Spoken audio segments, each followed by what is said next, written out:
Hi, I'm Siobhan Lynch. I'm from Politipeeps, and today we have Aga Niviâna.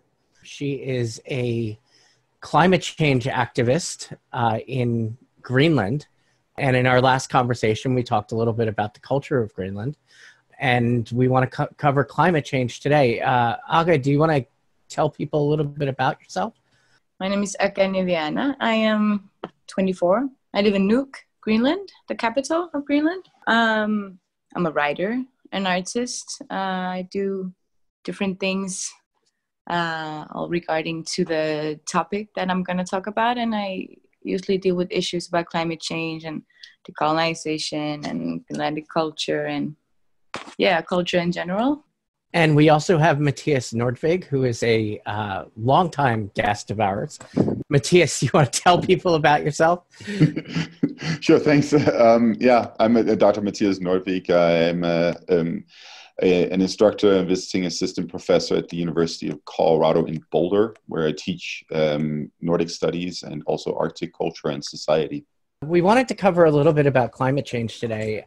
So I wanted to get a little background on this. And we talked a tiny bit about it in Dennis's interview. But how do people travel around Greenland? We travel with planes and boats.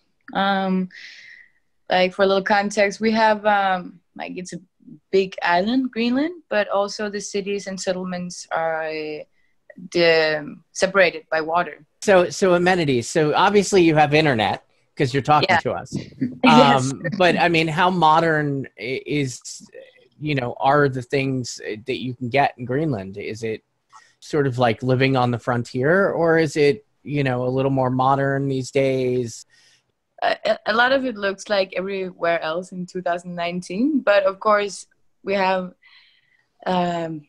the internet connection is worse than most places in the world, I think. And especially like when you get further north and away from the capital.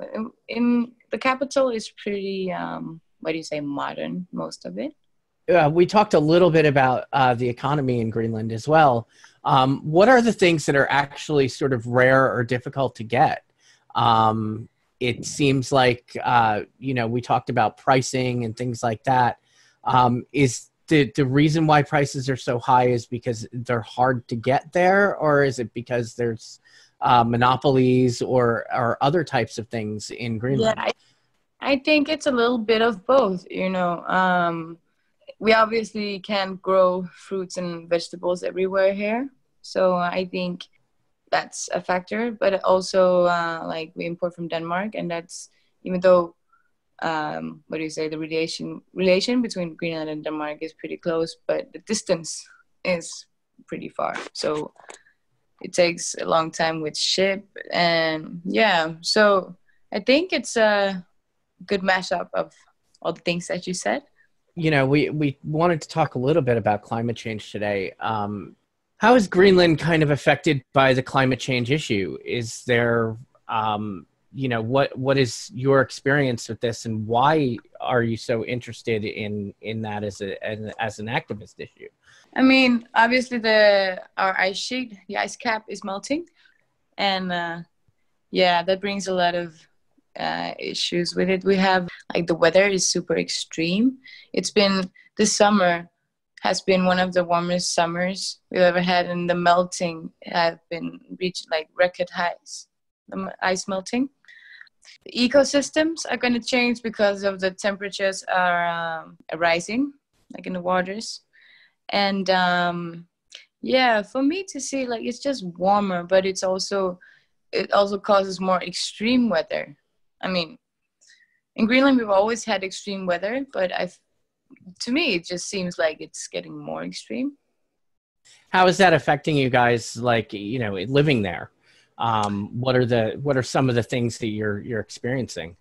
I was in North Greenland in the spring. I was there to do some research, talking to some hunters and fishermen. It's become harder to hunt. So a lot of people changed from being hunters to become fishermen because you have to adapt to that change. And also the thing is, like with the polar bears, we hear about starving polar bears in the news all the time, but the issue for the people is that these starving, I mean, there's so many that there's not food enough for everyone, and you know, their paths, they usually happen on the ice, the paths like are melting away, so they seek into the cities to get some food, and then they attack people. If I may add something, so we can also see, for instance, the quality of seal is deteriorating due to climate change. The quality of the seal skin. Sometimes what we see is that seal skin is the skin is simply getting thinner, and that makes it harder to process them. Of course, with when the ice melts, I mean, traditional hunting, you use the ice to move, but all of a sudden the ice is gone from the areas where you would otherwise go out and hunt in what is otherwise water when it's not frozen over. Structural problems. Another thing that we can see is that when the weather gets warmer, the permafrost soil melts, and that of course has an impact on buildings. I seem to recall that. So I lived in Greenland when I was a child. I lived in Nuuk, and I lived in this big apartment building called Block P, which used to be sort of in the center of Nuuk. And that one, we already knew back then that it was actually sinking because of the where it was built. And I believe they tore it down. And I don't know if that was because they simply wanted to get rid of that ugly big building in the middle of town, or it was also because it would be an immense structural problem in the city later on. But those are some of the things that we see, right? We see these very basic issues that are brought on by the changing climate. So are there any positives to climate change at all? Is really the question on my mind here. I mean, it seems like if it was warmer, there would be maybe more arable land, or there would be, you could grow more there. You could be a little more self-sufficient. I actually did on the same trip when I went to North Greenland that to ask, is there any positive? Could we use this for something good? Because we cannot stop it. So could we use it for something good? And I think the possibilities could be, new routes, where the ice is melting, new routes around. And as you say, I think if we could adapt that way, we could grow stuff and become more self-sufficient. But it's also, we don't have soil that at this point. I mean, not everywhere. So I mean, it would take a lot adaptation. I think the biggest issue is like you have to adapt a lot. I think also one of the things that we see people hoping for is at least that resource extraction becomes easier. Access to mining and such things. Now, there are, of course, different perspectives on whether or not one wants that in Greenland, but we see certain politicians who are hoping for these things, right? Exactly. And yeah, that's also one of the things that has been talked a lot about here, and also in relation to worldwide attention in Greenland, and the interest in Greenland is these possibilities. One of the questions that I have is culture in Greenland. A little bit about sort of how people in Greenland live, what type of food do you eat, things like that are very specific to your culture. Seal and whale meat, and for me personally, my favorite dish is like raw whale meat, frozen whale meat. And you cut it up in small pieces because it's the back. It's the back and a layer of fat, blubber, under, and it's really hard to chew. So you cannot take a bite of it. So you have to really cut it in small pieces and chew it, and maybe with soy or I don't know if you have it in the US. We have something called aromite, like this yellow salt thing that we put on. I remember that from living there. Mattek. Yeah. I love it.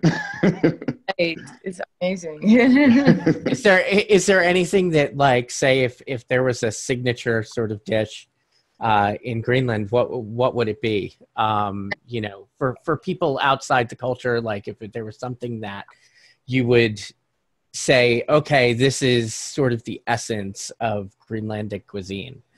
Yeah, that is definitely Mattek, you know, the whale blubber, or seal soup.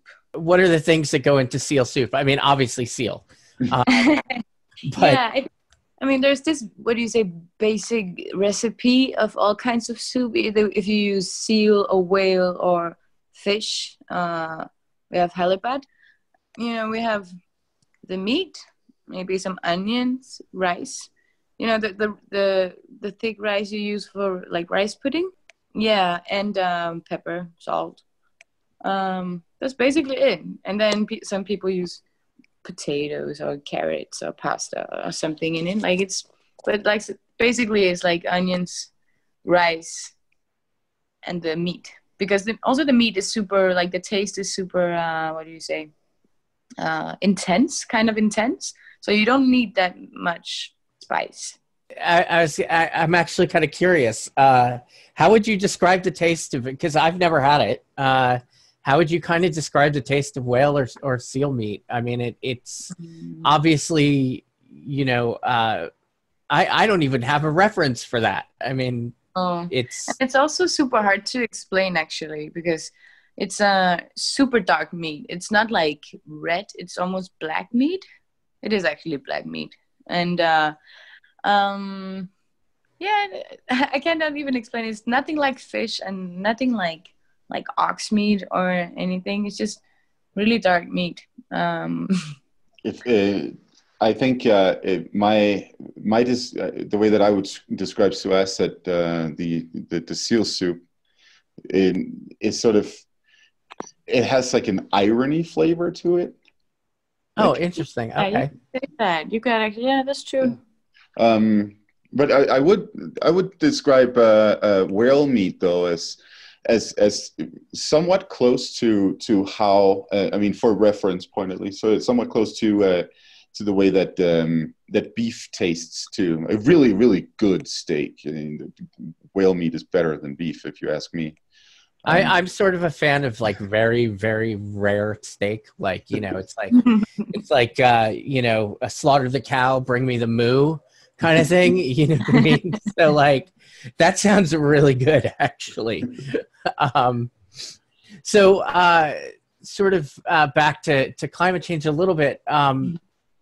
Fresh water in Greenland, is it common? I mean, obviously you're surrounded by, I mean, Greenland is almost the size of a continent, really. But it's surrounded by salt water that obviously, you know, but within Greenland, are there a lot of bodies of water and things like that make it easy to get fresh water in Greenland? Like in the cities, we have like the same systems where you have to filter the water with, yeah. But when we're out, for example, if we go hunting, like out in the fjords, then in the mountains, it filters itself. So you can drink the ones running down from the mountains. So has climate change affected any of that at all, or is it just, or is it fairly static, you know, as far as the amount of fresh water that's available? Has the warmth that you've experienced there sort of freed up some of that fresh water? That's hard to say, but I can say that when we were making this climate change film, Rise from One Island to Another, we were in South Greenland on the ice cap, on the ice sheet, like walking there, and I saw that, you know, it was melting so much in the day, then in the night there would be kind of a river coming down, like all the melting from the melting of the ice sheet. Does that mean it floods? I mean, are you experiencing flooding or anything like that right now, or is it, you know, I mean, Mattias mentioned the permafrost, which obviously could be an issue structurally. But I mean, as far as other sort of natural disasters, a lot of times, you know, we see flooding here in the US where we may have not seen it before. A few years ago, there was this wave that destroyed a settlement in North Greenland. I believe we've seen it with Gangalusok, where there's where the primary route out of Greenland primarily to Denmark goes, the American air base. There was part of the area that got flooded away a couple of years ago, if I remember correctly. Also near Gangalusok in Sisimiut, there was this summer a huge fire on a big island, and it lasted for weeks. You know, it was burning and they couldn't put the fire out. And that is something we're seeing across the Arctic right now. Wildfires in the same rate or level as we have them here in dry Colorado. So oh my God, that's so what actually causes that? I mean, it seems like with is it just the heat or is it something else? Primarily the heat, because I mean we also have really dry air in Greenland. So in the summer there is if it's, you know, too warm, it's easily you know, ignited. That sounds very similar to the American Southwest, where, you know, you have the air is typically less humid than the Northeast. You get forest fires in the Northeast, but in the Southwest you get a lot of brush fires, and they can start pretty much the drop of the hat. Somebody drops an ash from a cigarette or whatever, and it just happens to hit the wrong place. All of a sudden you've now got a brush fire. And it sounds like with the dry air in Greenland, it's very similar. And so when the heat gets higher, it's, you know, the combustion point is closer. And so you end up having that sort of thing happen. Wow, that's fascinating. So I do want to wrap this up, but it sounds like climate change has really affected the way of life in Greenland right now. Right. But the thing is also for me is, I mean, well, we have to remember, yes, the ice sheet is melting and all these things, but it's going to affect the whole world, you know, and we're just seeing it from here. And for me, it's really important to, you know, to let the world know that, okay, so I just saw this, it's coming for you too. So that's want the world to react on these things. One thing, when I was a kid living in Greenland and we would fly to Denmark in the summer, I don't remember noticing any like big meltwater lakes in the inland ice, but you definitely see that now when you fly over Greenland. I was also super surprised when I came back to Greenland this summer. And as you say, these huge meltwater lakes, I've never seen that. No. Not on that scale, at least. Thank you for coming to our interview. Thank you. So Aga, can you tell people how to find you on the internet? I don't have a webpage, but I'm on Instagram, Aga NIVIANA, with 2 A's, and not how my name is actually spelled. But and I have a Facebook page too. Mattias, can you tell us how to find you? Yeah, you can find most of the things that I do on the Nordic, or it's just www.nordicmythologychannel.com. You can also find me on YouTube, Instagram, and Facebook through my name, Mathias Nordvig. And if you just Google that, a lot of things will come up. So thank you. This is Politipeeps. I'm Siobhan Lynch. So like, share, subscribe, and ring the bell for notifications.